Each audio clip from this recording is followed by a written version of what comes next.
Students, welcome to Aims study from home. आज हम पढ़ेंगे यूनिट कॉस्टिंग, जो बीकॉम सेकेंड ईयर में यूनिट फर्स्ट का पार्ट है। यूनिट कॉस्टिंग मीन्स इकाई लागत। अब इकाई लागत क्या होती है? इकाई लागत का मतलब होता है किसी भी इकाई की लागत निकालना। हमारे यहाँ कई कारखानों में कई चीज़ों की प्रोडक्शन होता है और उसमें हर एक इकाई की हम लागत निकालते हैं। इकाई लागत निकालना अर्थात कि एक इकाई की लागत हमें कितनी आई है या एक इकाई बनाने में हमें कितना खर्च आया है।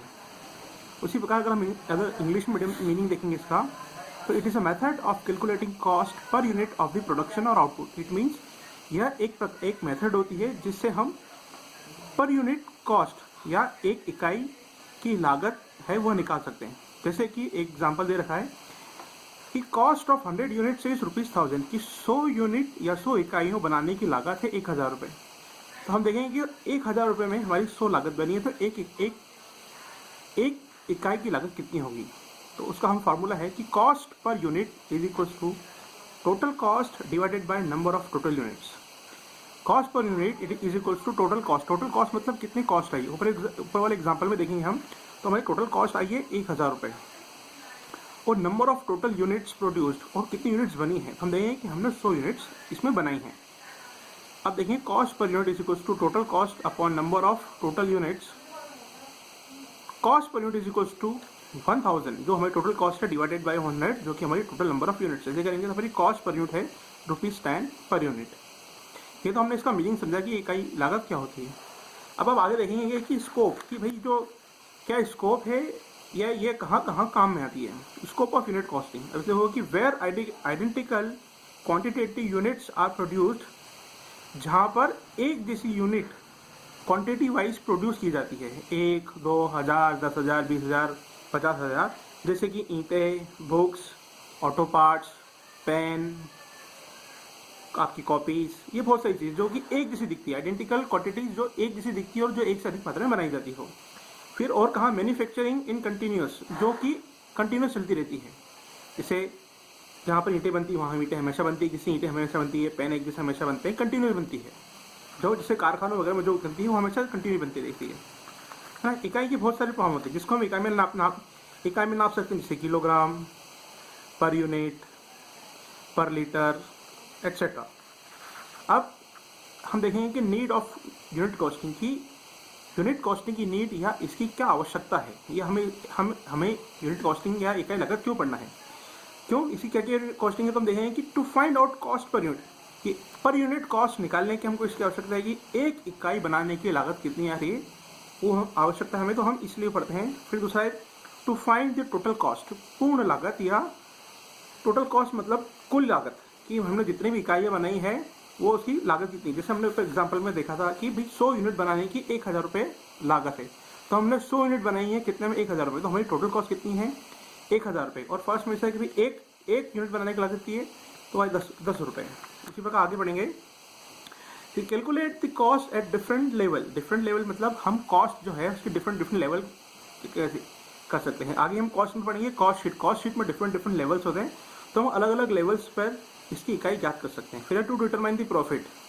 कि प्रॉफिट डिटरमाइन करने के लिए, या प्रॉफिट की हम एक इकाई पर कितना प्रॉफिट रख सकते हैं। हम प्रॉफिट परसेंटेज में भी रख सकते हैं और उसके सापेक्ष में भी रख सकते हैं। वो फॉर से एग्जाम्पल 5%, 10%, 15%। आगे हम एग्जाम्पल में देखेंगे कि प्रॉफिट कैसे डिटरमाइन किया जाता है, कि हमको प्रॉफिट डिटरमाइन करना कि हमको कितना लाभ कमाना है। फिर है to forecast the cost. Forecast मतलब आगे अनुमान लगाना। मान लो कि हमने पिछली बार कोई उत्पादन किया, जैसे हमने आपको बताया कि भाई हमने 100 यूनिट का उत्पादन किया है, उसमें हमारी 1000 रुपये की कॉस्ट आई। अब हमको मान लो कि हमें दूसरी बार जो उत्पादन करना है उसमें 200 यूनिट का उत्पादन करना है। तो हमें पता एक बार हमने जब उत्पादन किया था तो उसमें 100 यूनिट्स की 1000 रुपये आई थी। इसी प्रकार अगर हमें 200 इकाइयों का उत्पादन करना है तो उसकी लागत 2000 रुपये आएगी। ये हमने फोरकास्ट किया है। कहाँ से फोरकास्ट किया है? हाँ, एक बार हम इसको बना चुके हैं, इसलिए हमने फोरकास्ट किया है। फिर आगे चलते हैं कॉस्ट अकाउंटिंग में दूसरी चीज आती है कॉस्ट शीट। ठीक है, कॉस्ट शीट कई बार एग्जाम में क्वेश्चन पूछा जाता है कि ये कॉस्ट या कॉस्ट शीट का नमूना प्रस्तुत कीजिए। अब उस कॉस्ट शीट के कुछ कंपोनेंट्स होते हैं, जैसे कि प्राइम कॉस्ट, मूल लागत, फैक्ट्री कॉस्ट, फैक्ट्री लागत, ऑफिस कॉस्ट, कार्यालय लागत जिसे हम कॉस्ट ऑफ प्रोडक्शन भी कहते हैं। फिर है कॉस्ट ऑफ सेल्स, कि भाई उसको बनाने में हमें कितनी कॉस्ट आई है, या बेचने तक जो चीज़ें बनी उसको बाद में बेचेंगे तो क्या खर्चा आएगा, उसमें कितना आएगा टोटल कॉस्ट की, उसकी टोटल कॉस्ट क्या आई है। अब इसकी कॉस्ट शीट होती है। कॉस्ट शीट का आप नमूना देखेंगे तो 3 कॉलम बनेंगे, first, second, third. First column में particulars, total cost, per unit cost, particulars, total cost, per unit cost. मैं वापस रिपीट कर रहा हूँ, पर्टिकुलर्स, टोटल कॉस्ट और पर यूनिट कॉस्ट। अब जो सबसे पहला कंपोनेंट है जिसको बोलते हैं प्राइम कॉस्ट। अब ये जो प्राइम कॉस्ट है ये मेनली या मुख्यतः 3 चीज़ों से बना होता है। पहला होता है direct material, direct labour, direct expenses. अब डायरेक्ट मटेरियल, डायरेक्ट लेबर, या डायरेक्ट एक्सपेंसेस। डायरेक्ट का मतलब क्या है? डायरेक्ट मतलब वो चीज़ें जो उस जो हम वस्तु बना रहे हैं उस वस्तु में बनने वाली चीज़ें हैं। जैसे कि मान लो कि हमें ईंटें बनाना है, तो ईंट बनाने के लिए डायरेक्ट मटेरियल हमें मिट्टी की आवश्यकता पड़ेगी। जैसे हम धागा बना रहे हैं, तो धागा बनाने के लिए हमें कॉटन की आवश्यकता पड़ेगी, तो डायरेक्ट मटेरियल होता है। जब ये तीनों चीज़ें मिलती हैं, direct material, direct labour, direct expenses, ये तीनों चीज़ें मिलकर बनती है प्राइम कॉस्ट, जिसे हम मूल लागत कहते हैं। जब इस प्राइम कॉस्ट में अगली चीज़ें, जैसे कि प्राइम कॉस्ट में factory expenses, indirect wages, factory का इंश्योरेंस, फैक्ट्री का रेंट, या फैक्ट्री पर कोई किसी वक्त का टैक्स लग रहा हो, और दूसरे फैक्ट्री के खर्चे, वो सारे फैक्ट्री के खर्चे जब हम प्राइम कॉस्ट में जोड़ देते हैं तो वो कहलाती है फैक्ट्री कॉस्ट, जिसे हम फैक्ट्री लागत भी कहते हैं। अब फैक्ट्री लागत बनने के बाद हम इसमें और कुछ कॉस्ट जोड़ते हैं, जैसे office rent and tax, stationery, salary. भाई किसी फैक्ट्री को चलाने के लिए एक छोटे से ऑफिस की आवश्यकता जरूर होती है, जहाँ पर मैनेजर बैठता है या कुछ स्टाफ बैठता है जो सारी गतिविधियों को देखता है कि भाई आज कितना माल आया है, कितना गया है, कितना बनाया है और कितना कहाँ रखा है। तो ऑफिस के जो खर्चे होते हैं उसको हम फैक्ट्री कॉस्ट में जोड़ते हैं, तो वो खिलाती है ऑफिस कॉस्ट। ऑफिस कॉस्ट को हम कॉस्ट ऑफ प्रोडक्शन भी कहते हैं। ऑफिस कॉस्ट या कॉस्ट ऑफ प्रोडक्शन भी कहते हैं। कॉस्ट ऑफ प्रोडक्शन इसलिए कहते हैं क्योंकि इस लेवल पर आके हमारी जो कॉस्ट है, जो प्रोडक्शन कॉस्ट है, जो लागत है, उत्पादन लागत है, वो हो चुकी होती है। अब ये वो लागत है जिस पर हमारा जो वस्तु है या जो मटेरियल है वो बनके तैयार हो गया है, लेकिन अब ये वस्तु बनके हमारे कारखाने में तैयार हो गया, लेकिन अब इसको बेचने के लिए हमें या तो डिस्ट्रीब्यूटर तक पहुंचाना पड़ेगा, यहाँ पर जो सेल्स पॉइंट होंगे वहाँ तक पहुंचाना पड़ेगा। तो उसके लिए कुछ खर्चे होते हैं, जैसे कि सेल्स एंड डिस्ट्रीब्यूशन एक्सपेंसेस, भाई बेचने के लिए और वितरित करने के जो खर्चे होते हैं। ट्रैवलिंग एक्सपेंसेस, भाई अगर कोई ट्रैवलिंग एक्सपेंसेस है वो।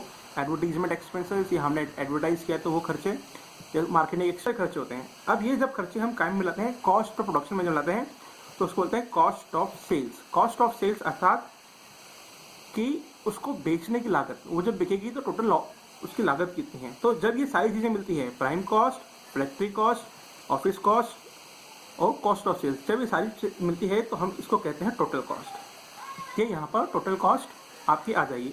अब अगर आपको इसमें सेल्स निकालना हो कि हमारे प्रोडक्शन की सेल्स क्या होनी चाहिए, तो हम उसमें कुछ नहीं करेंगे, हम उसमें जस्ट ऐड प्रॉफिट कर देंगे। अब प्रॉफिट कई कंपनियां परसेंटेज में करती हैं, हमने कह रहे हैं पर फॉर एग्जांपल ऐड प्रॉफिट 10%। अगर हमने यहाँ पर 10% प्रॉफिट कर दिया, अब टोटल कॉस्ट में अगर हम प्रॉफिट जोड़ेंगे तो आ जाता है सेल्स। सेल्स मतलब विक्रय की, उसका टोटल सेल्स कितना है।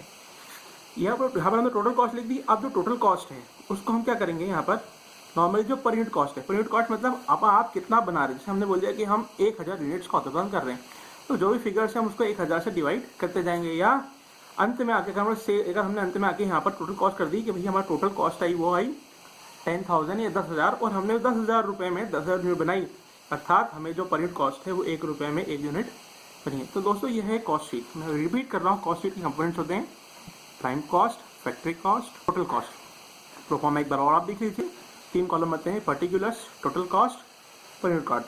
सबसे पहले हम लिखेंगे प्राइम कॉस्ट की 3 मेन चीज़ें होती हैं, डायरेक्ट मटेरियल, डायरेक्ट लेबर और डायरेक्ट एक्सपेंसेस।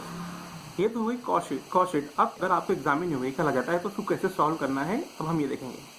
तो चलिए आइए हम देखते हैं, क्वेश्चन लेते हैं।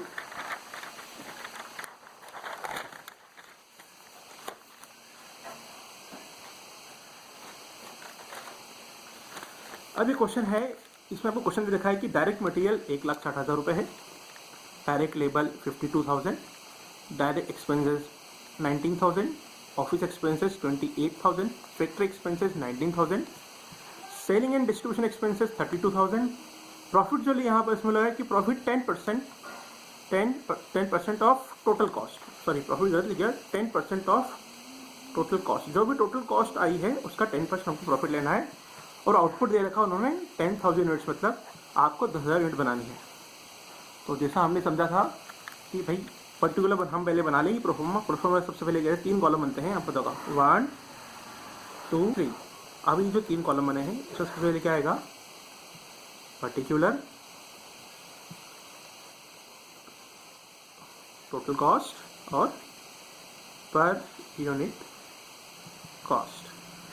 अब आगे देखें कि सबसे पहले हमने देखा था, सबसे पहले मटेरियल होता है प्राइम कॉस्ट। प्राइम कॉस्ट में क्या कहता है, प्राइम कॉस्ट में सबसे पहले होता है डायरेक्ट मटेरियल। क्या क्वेश्चन में डायरेक्ट मटेरियल है? हाँ, तो हम लिख देंगे डायरेक्ट मटेरियल। डायरेक्ट मटेरियल आगे हमारा 1,60,000 रुपये। अब आप 1,60,000 रुपये टोटल कॉस्ट में लिख दिया आपने।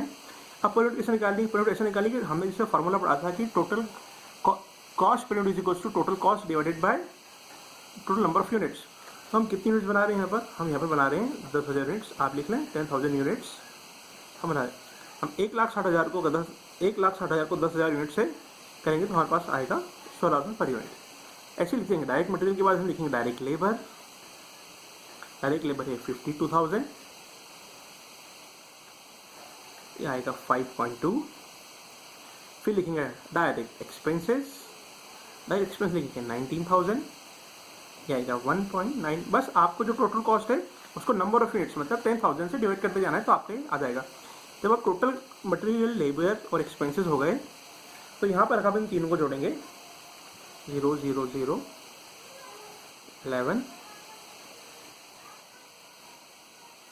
के बाद 11 7 8 9 10 11 12 13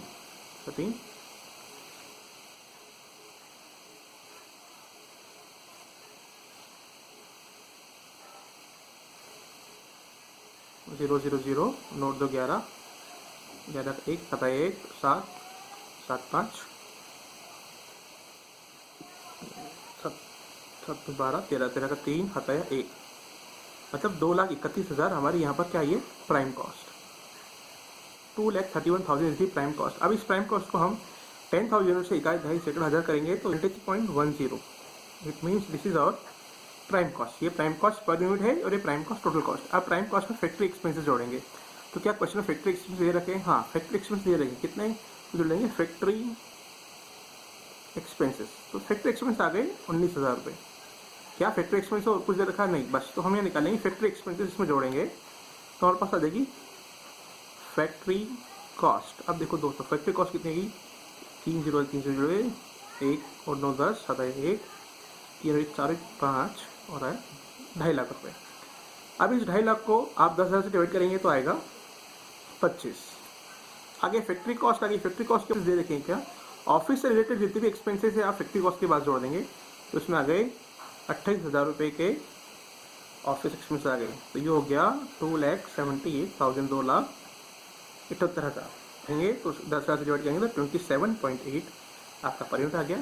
ऑफिस एक्सपेंसेस के बाद देंगे तो ऑफिस एक्सपेंसेस हमने इसमें जोड़ दिए तो ये आ गई ऑफिस कॉस्ट। ऑफिस कॉस्ट क्या बोलते हैं? Cost of production, COP, cost of production.